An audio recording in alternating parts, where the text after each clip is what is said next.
We are in the people business. We just happen to sell cars. Gosh, we said that for a long time around here, but what does that really mean?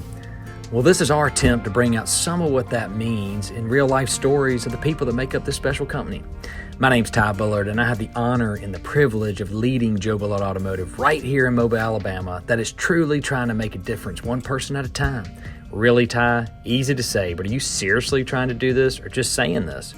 I get it, and frankly, I think it's a fair thought.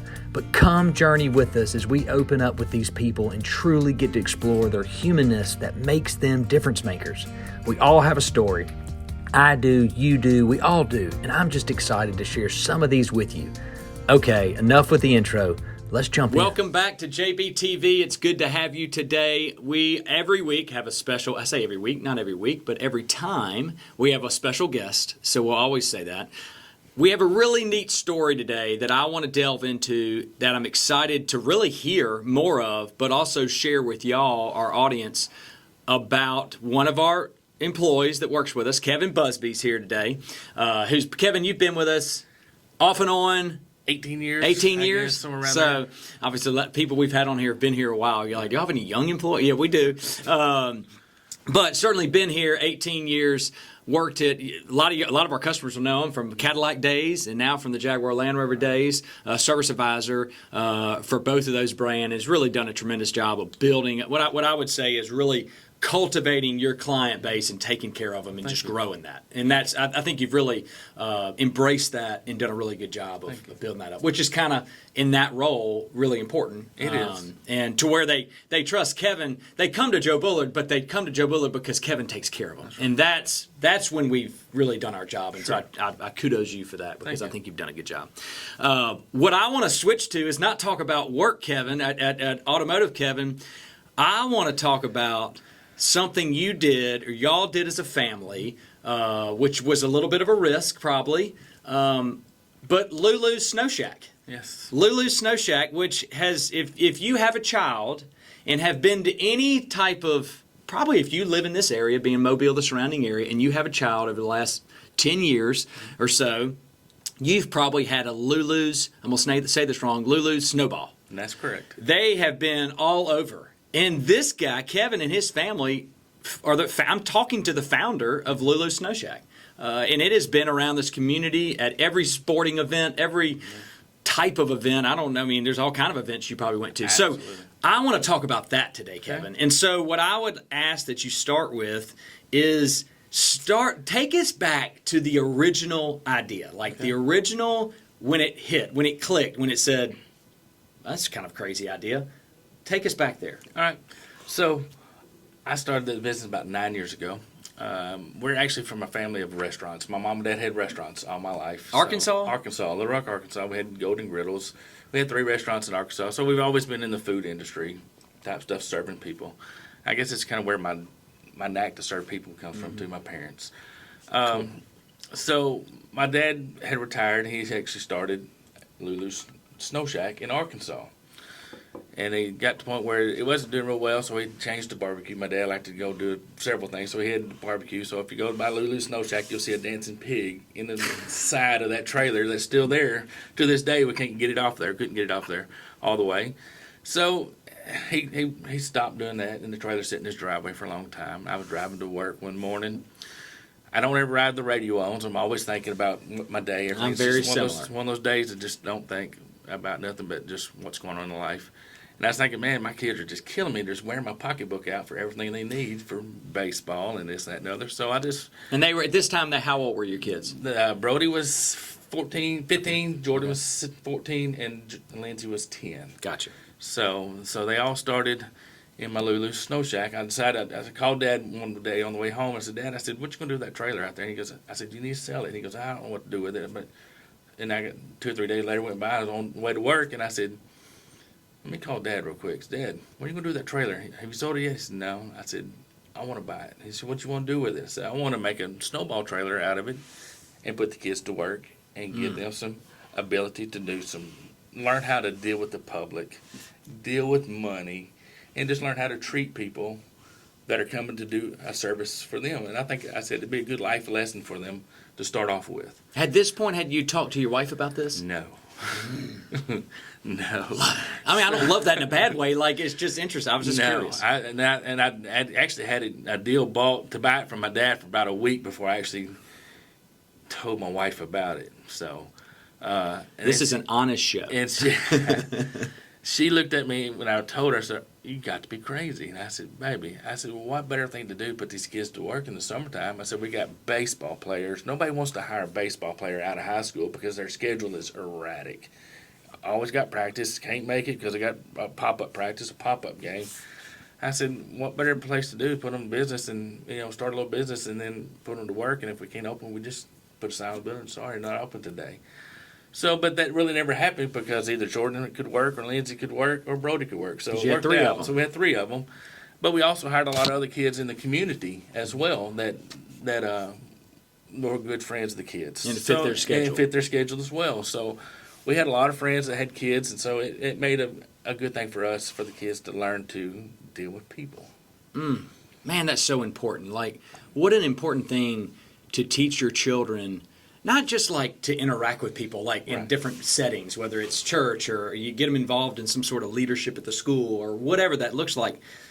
But it's different when you deal with people in business. Sure it is. Especially retail business, which is what that is. And I mean, that's what we do here. It's just different. But the best part about my business was nobody was ever mad to come to the snowball stand. So if That's they a were good mad point. when they got there, they were mad when they got there. But hopefully it changed their attitude whenever they left with that snowball. So, and we had people that would come up that kids knew that come up every day, and they'd pull up in the driveway, and the kids already had their snowball made because the people come and visit us so much. They were all the time. regulars. And regulars, just like our regulars we have with our customers Yeah. here, but in a different manner, in a different setting. They were just happy to come see us. What do you think, if I asked Brody what's his biggest lesson he learned through LuLu's Snow Shack, what do you think he would say? How to treat people, because we go places and he goes, "Dad, I can't believe they said that to us. I can't believe they did that." So it's just he opened their eyes to what the world is about, and that's what we try to get instilled into them on that. And we do that all as parents. Parents want to take care of our kids and want to teach them to be good citizens of the community. And that's what I try to teach my kids. When we did things and went places, people would say, "Well, there's LuLu's," and they don't really know who our names are. They just know us by there's LuLu's. Talk just like you. There's Joe Bullard. So it's just one of those things that it's a brand that we created, and they didn't realize it until we got ready to sell the business here just a few weeks ago. Well, we actually got ready to sell it about end of last year, and we just finally got it finalized here a couple of weeks ago. And the people was wanting to use the name, and I said, "Well, I just really want to sell just the equipment The and assets. business assets." And they said, "Well, yeah, but LuLu's is a brand." And it took me a little bit to realize that, and it makes me kind of teary thinking about something we started. And that was a brand. So it was actually kind of. Well, that, it takes me back, hearing you, talk about the brand you created. And that is what you built through sweat, and hard work and vision and risk. And like, there's value there. And that's what they recognize, Right. which they were honoring is, no, I understand there's assets to the business. You have a trailer, you have a snowball maker, you have all these things that are, that cost and you got to buy. But ultimately, that brand had value, and there was a price to put on that to be able to buy that. And so that's really cool over those 9 years to see the brand which you created, in which your kids helped create. Absolutely. Because don't think that brand was built when that regular came up to that truck, and that snowball was made to their exact liking, and they already had it made. Say, "Here you go, Miss Smith. Here's your snowball that you like." That's right. That's building a brand. Right, and that was actually just really honoring that when the people wanted to carry that on. And I drive by the business today. I hope you monetized it Yeah. a little bit. I mean, or if you didn't, call me. We talk about that. We did. They took That's care awesome. of it. So, but it was a great experience. And now I got kids that can pull trailers. You just think about it. I got a 16-year-old daughter that was pulling a trailer around Mobile, Alabama, with my truck, my Ford truck. That's a big old truck and a big old trailer. And a 16-year-old daughter that can drive a trailer. I think it instilled a lot of life lessons, not only just dealing with people, but just being able to do things on their own. Absolutely. So it was. That's fun. what amazes me is there's so many things they learn that they can't learn in the classroom, that they won't learn with their friends, that they won't learn at some church camp. Like, Right. that's what was so inspiring to me to hear this and to want to know more. Is like, God, what intentionality behind that. I know it started with an idea and you had to kind of sell the idea, but God, looking back on it, how cool is that? Yeah. I mean, I think they'll be able to lean on that the rest of their lives. I think so too. Yeah. And I just let them learn Discipline, all those things. and just let them learn to give back to the community. Were they involved in the sale process, your children? No. Okay. They were, because they were like, well, Dad, you got us up for this, up for that. And I said, well, buddy, we got to be a little reasonable here. I know it's priceless to you guys. Well, yeah, but our cut. And I said, well, your cut's already been paid for. That's cool. I was curious how their cut came Your in cut there. was already been paid for when you got your paycheck. So, and it was just, it was a great experience for the kids. That's It really was. cool. And how did you find the next buyer? Well, we posted it several times on social media, Yeah. and finally got. I had hundreds and hundreds and hundreds of phone calls and text messages. But we'd get almost to the edge of it to where it would actually sell, and then they'd back out. So then I went and got some signs put up, and put on this trailer. In about 10 minutes one Sunday morning, after I put it up, I had about 50 text messages. I said, text LuLu's. That's all I had to do. So, and I started calling them back, and one guy actually just physically called me. And so he goes, that's what I want my wife and my kids to do. I got kids that are about your kids' age. He already heard our story, knew kind of what we did, how we started. Because we always talked about our story with our customers. Mm-hmm. So, and then all of a sudden, we just made a connection. And they actually live down the road from LuLu's. They wanted to keep it in the same location, keep it in the same area, and do the same thing that we did. That's awesome. So that's so cool. There's so many things you can take from that. And I so appreciate you just kind of opening up and share. Give us some of the details of that. And it's so funny just to even hear how you got the buyer a little bit old school way. Like you go the new digital social media way and it just didn't lead anywhere. Let's just put a sign in the yard on the trailer and that's how you get the buyer. Sometimes we got to go back to what's worked for a long time.